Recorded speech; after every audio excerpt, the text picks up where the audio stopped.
Hay lugares que son mucho más que un paisaje bonito, ¿verdad?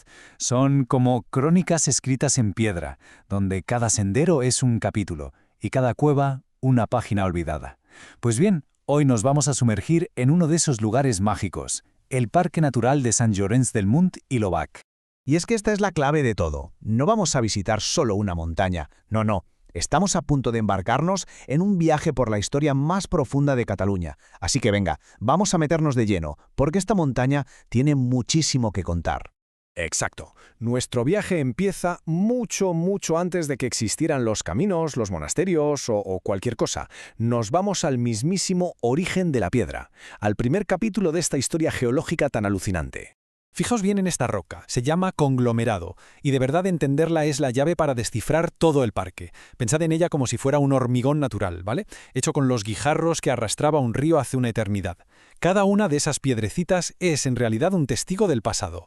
A ver, intentemos imaginarlo por un momento. Donde hoy vemos estos picos tan imponentes, hace millones de años había un delta gigantesco. Los ríos iban arrastrando sedimentos que, con el paso del tiempo y una presión brutal, se fueron compactando hasta formar la montaña que conocemos. Es una obra de ingeniería geológica a una escala que es que marea solo de pensarlo. Vale.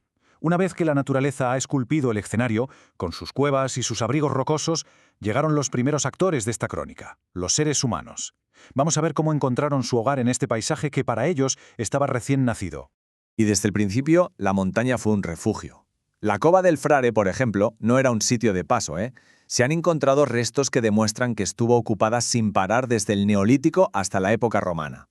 Y luego tenemos la Cova de les Ànimes, más cerca de la cima, que tenía un propósito muy diferente, mucho más sagrado. Era un lugar para entierros colectivos.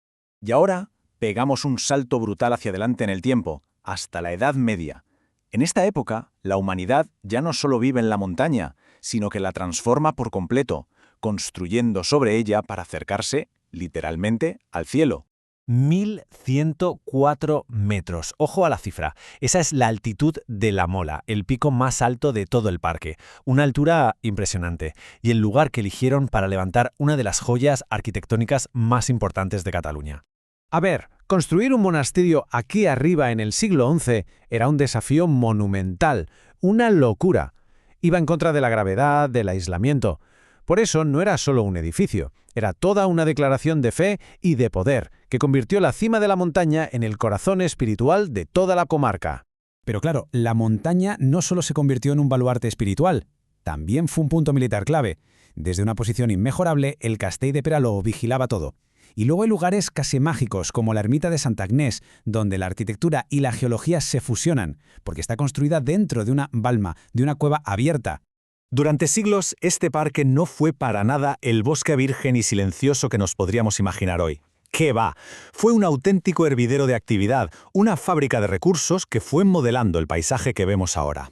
Las masías eran los auténticos motores económicos de la montaña.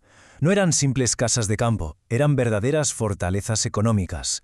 La Barata, por ejemplo, era una parada obligatoria en el camino real a Manresa. El Marquet de les Roques se convirtió en un refugio para la cultura modernista, y la Masía de l'Obac era el centro neurálgico que controlaba toda la parte oeste del parque.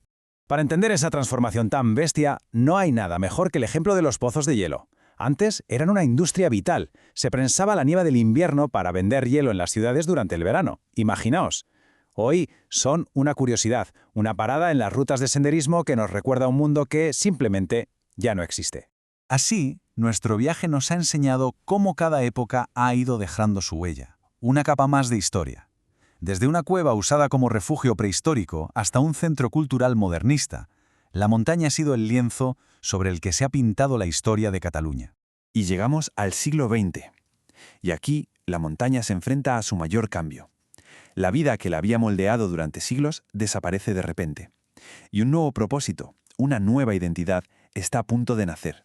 La cronología es que es dramática, es de película. En los años 50, la montaña de repente se vacía. Sus habitantes se van a las fábricas de Terrassa y Sabadell.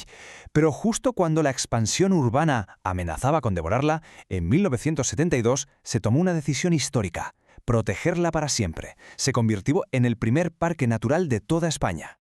Hoy, su identidad se apoya en tres grandes pilares: Por un lado, es un refugio para la biodiversidad, con especies tan importantes como el águila perdicera. Por otro, es el gran escape recreativo para el área metropolitana, el patio de recreo de la cultura excursionista catalana.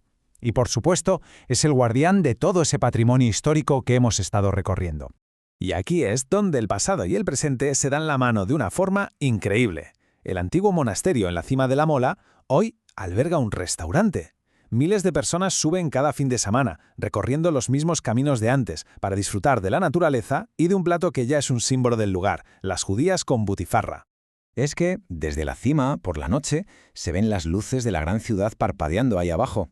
Y te das cuenta, la montaña, que fue delta, refugio, fortaleza y fábrica, ahora vigila en silencio, como un guardián de piedra que protege no solo un ecosistema, sino la memoria colectiva de toda una región. Y todo esto nos lleva a una última reflexión, ¿no? Quizás la próxima vez que miremos una montaña cercana, la que sea, no veamos solo rocas y árboles. Quizás nos preguntemos qué historias, qué crónicas estarán esperando a ser descubiertas en sus propios caminos.